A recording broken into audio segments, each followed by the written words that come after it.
नमस्कार। आज का मोटिवेशनल वीडियो है भावनाओं का प्रभाव होता है कि भावनाओं का व्यक्ति पर प्रभाव पड़ता है। आपकी भावनाओं का एक संप्रेषण चलता है, भावनाओं की एक आवाज़ होती है, एक अभिव्यक्ति होती है जो दूसरे तक पहुंचती है और उन बातों को लेकर के पहुंचती है जिन बातों को आप अपनी कल्पनाओं में सोच रहे होते हो। भावनाओं की ये अभिव्यक्ति होती है। जो लोग ये कहते हैं ना सिक्स सेंस और वो तो बहुत बड़ी बड़ी बातें हो गई, लेकिन आप सामान्य शब्दों में समझें तो जब आप किसी के लिए अच्छा सोचते हैं तो वो अच्छी बात सामने वाले तक पहुंच जाती है, बिना बोले पहुंच जाती है। और जब आप किसी के लिए बुरा सोचते हैं तो वो बात भी बिना बोले हुए उस व्यक्ति तक पहुंच जाती है। आपके शब्द अच्छे हो सकते हैं, लेकिन आपकी भावना जो है वो आप क्या कहना चाहते हैं वो उस व्यक्ति तक पहुंच जाता है। इसी कारण से कई बार आपने देखा होगा कि घर के अंदर कलह हो जाती है, घर के अंदर या बाहर में आप सामने वाले से टकरा जाते हैं। आप कहते हैं कि मैंने तो कुछ कहा नहीं था। ऐसा हुआ क्यों? ऐसा हुआ क्यों?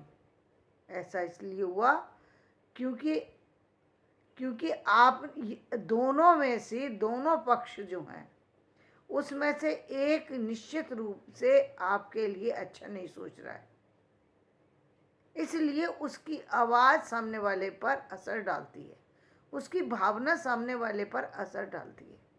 इस भावना को बहुत करीब से देखना चाहते हैं तो आप पशुओं पे चले जाइए। आप पशु के साथ बात तो नहीं करते, हर एक पशु के साथ, पक्षी के साथ बात तो नहीं करते, आपकी कनेक्टिविटी होती है। आपकी कनेक्टिविटी होती है। एक पशु बहुत ही मतलब हिंसक हो सकता है, लेकिन वो आपके साथ बहुत ज़्यादा शांत हो सकता है।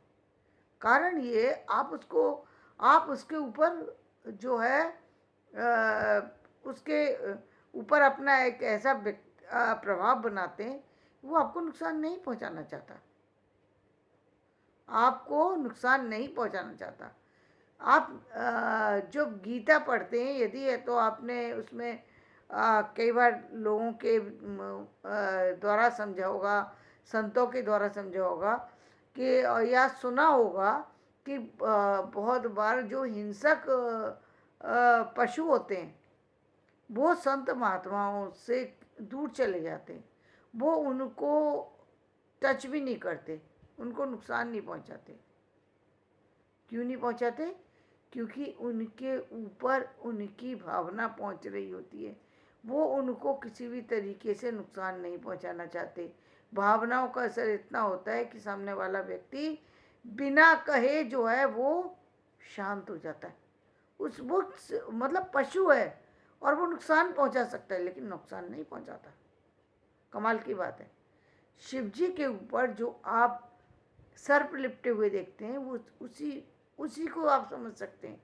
सर्प शिव जी के साथ खेल करके अपने आप को परेशान नहीं महसूस करते, वो जो कि सारी दुनिया को कर सकते हैं, लेकिन वहाँ आके शांत हो जाते हैं, क्योंकि वो किसी भी तरीके से उनको नुकसान नहीं पहुंचाते। इसलिए तो ये नहीं, बहुत सारी सी नेगेटिव एनर्जी भी आपको नुकसान नहीं कर सकती, इंसान की तो बात ही छोड़ दीजिए। तो ये भावनाओं का शब्द, भावनाएं बोलती हैं, भावनाएं प्रभावित करती हैं आपकी। आप देखिए, आप कई बार आपने ऐसे परिवारों को देखा होगा जिसमें बोलते समय वो क्या क्या बोलते हैं, शायद सुन ले कोई तो बड़ा अजीब लगता है कि ये बोल क्या रहे हैं, लेकिन वही व्यक्ति जो बहुत नेगेटिव बोल रहे होते हैं, यानी माँ बेटा भी हो सकते हैं। माँ जो है बेटे को ऐसी ऐसी बातें बोल रही होती है कि सुन करके पड़ोसी कहे कि भाई ये बोल क्या रही है, ये बोल क्या रही है, कि ये कितना बुरा बोल रही है अपने बेटे को, बेटा कुछ जवाब नहीं दे रहा। ऐसा क्यों है? ऐसा इसलिए है कि माँ सिर्फ शब्दों में बोल रही है, अंदर से उस बच्चे के लिए अच्छा सोच रही है, इसलिए वो बच्चा बहुत सारी सी नेगेटिव एनर्जी को ले ही नहीं रहा। आप कह रहे हो कि वो सुन नहीं रहा, वो इसलिए नहीं सुन रहा क्योंकि उसके पास तो माँ की सिर्फ दुआएं पहुंच रही हैं, माँ की वो भावना पहुंच रही है जिसमें वो बच्चे का हित तो सोच रही है। वो ऊपर से गुस्सा दिखा रही, लेकिन अंदर से वो ये चाहती है कि मेरा बच्चा सुधर जाए। इसलिए वो उसकी मार से भी बच्चा नहीं डरता, ना मार खा लेता है फिर भी उसके पास चला जाता है। क्यों चला जाता है? उसको उससे प्यार है, उसकी भावनाएं उस तक पहुंच रही हैं। इसीलिए हम कहते हैं कि पहली बात तो ये है कि आपको अपनी जो है अच्छी भावनाएं सभी के लिए रखनी चाहिए, क्योंकि ये भावनाएं हर व्यक्ति तक पहुंच जाती हैं, जाने अनजाने पहुंचती हैं, और जब पहुंचती हैं तो उसका प्रभाव पड़ता है। व्यक्ति कहता है कि ये सामने वाला मेरे साथ ऐसा व्यवहार, सामने वाला नहीं करता, आपने निश्चित रूप से उस व्यक्ति के साथ कुछ तो गलत किया, जिसके कारण से वो व्यक्ति आपके साथ रहना पसंद नहीं कर सकता, सुनना नहीं पसंद करता। कोई बात निश्चित रूप से ऐसी हुई जिससे वो अंदर तक हिला, अंदर तक हिल गया, हिल जाता है व्यक्ति। अब करना क्या चाहिए? बात मुख्य आती है कि ऐसे समय पे व्यक्ति करे क्या। देखिए, पहली बात तो ये कि आपका रोल जो है वो इसमें महत्वपूर्ण होता है। वो महत्वपूर्ण क्या है? वो महत्वपूर्ण ये, सारे संत, सारे महात्मा, सारे जितने भी बड़े जगह पर बैठ कर के काम कर रहे होते हैं, ये भी हो सकता है कि आपके पिता ही हो आपके घर को चलाते हो, आपका पति हो आपके घर को चलाता हो, कोई भी वो, और आगे ही बढ़ते जा रहे हैं भाई, यानी वो हमेशा ऊपर की तरफ जा रहे हैं, नीचे नहीं आ रहे हैं। इसका मतलब उनका पेशेंस का लेवल बहुत अच्छा है। और ये पेशेंस का लेवल किसी भी व्यक्ति का अच्छा तब होता है जब वो सिर्फ अपनी तरफ से अच्छी भावनाएं दूसरे की तरफ भेज रहे हैं। दूसरे को हम चेंज नहीं कर सकते, एक रत्ती भर भी चेंज नहीं कर सकते। हम सिर्फ अपने आप को चेंज कर सकते हैं, यानी हम अपनी अच्छी भावनाएं भेज रहे हैं और वो भेजनी पड़ती हैं। और हमको यदि बहुत सारे से लोगों के साथ चलना है तो उनके साथ जुड़ना पड़ेगा। और जुड़ने का सिर्फ एक ही तरीका होता है कि आप अपनी तरफ से अच्छी भावनाएं उस तक पहुंचाते रहें। उसका मूल स्वभाव नहीं बदल सकता, उसका मूल स्वभाव बदलेगा नहीं बदलेगा, इस पर आपको रिसर्च भी करने की ज़रूरत नहीं है। लेकिन मुख्य बात यह है कि आप अपने द्वारा जितनी भी चीज़ों को सोच रहे हैं वो सही सोचिए, इसीलिए उसका प्रभाव होगा। अच्छी चीज़ों का प्रभाव होता है, जल्दी भी होता है कभी कभी, और कभी कभी थोड़ा सा टाइम लग जाता है। यदि सामने वाला बहुत ही नेगेटिव है तो टाइम लगता है। हाँ, इतना ज़रूर है कि आपको उस स्थिति में अपने आप को बचाना चाहिए जब आपके अंदर कोई चीज़ टूटने लगे, जब आपके अंदर कोई बिखराव आने लगे।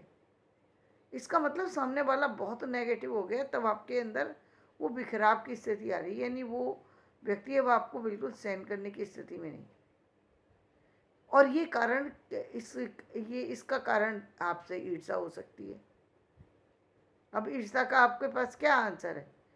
भाई, कोई व्यक्ति यदि आपसे ईर्ष्या कर रहा है, इसका कोई कोई आपके पास समाधान नहीं है।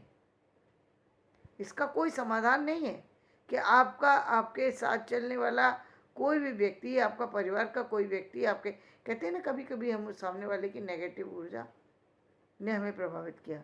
हाँ, वो नेगेटिव ऊर्जा किस तरह की होती है? वो आपके लिए, वो आपके बढ़ने से खुश नहीं है, ये नेगेटिव ऊर्जा है। अब आप इसको नहीं बदल सकते, अपने आप को भी नहीं बदल सकते, अपने आप को रोक तो नहीं देंगे। हाँ, उससे यदि आप किसी हद तक अलग हो सकते हैं तो हो जाइए, लेकिन कहीं कहीं संबंधों की बात होती है और आप अलग नहीं हो सकते, तो क्या कीजिए? तो एक एक कम से कम कोशिश कीजिए उसके सामने कम से कम आया जाए, क्योंकि वो बदलेगा नहीं, बदलेगा नहीं कह सकते, लेकिन आपको उसके साथ, आप उसको नहीं छोड़ सकते। आपका पारिवारिक संबंध इतना क्लोज का है कि आप उसके बिना नहीं रह सकते, तो समाधान भी आप ही को करना पड़ेगा कि आप उसके साथ रहिए, लेकिन कम से कम कोशिश ये कीजिए कि उसको परेशानी कम से कम हो आपके रहने से, वो आपको किसी तरीके से हल्के में लेने लगे, क्योंकि ये परेशानी आपकी है, वो परेशानी उसकी भी है, वो आपको बिल्कुल बर्दाश्त नहीं कर पा रहा, लेकिन इसका समाधान कुछ होता नहीं। कुछ चीज़ों का समाधान होता है, कुछ का समाधान ही नहीं है भाई। संबंध ऐसा है कि जो बिल्कुल क्लोज का है, वह कैसे माँ चाहती है कि मैं अपने बेटे के साथ रहूं, बेटा नहीं चाहता मैं माँ के साथ रहूं, और माँ उसको छोड़ना नहीं चाहती, तो क्या माँ जो है उसके साथ रहेगी या नहीं रहेगी? यदि माँ रहना चाहती है तो उसको उसकी उन बातों को उसके सामने आने से बचना चाहिए। इतना ही काफ़ी है भाई, हम एक घर में रह रहे हैं तो नहीं काफ़ी है। क्या करेंगे हम? उसको नहीं बदल सकते हम, मूल स्वभाव को हम नहीं बदल सकते। उसके अंदर वो जो नेगेटिव जो आपके प्रति भावना पनप गई किसी भी कारण से, उसको आप नहीं बदल सकते। और वो संबंध आपका ऐसा है कि बहुत नाजुक संबंध है, यानी आप उसका संबंध ऐसा है कि आप उससे बहुत प्यार करते हैं। पुत्र से माँ प्यार करती है, माँ नहीं छोड़ सकती, लेकिन और कई बार तो ऐसा होता है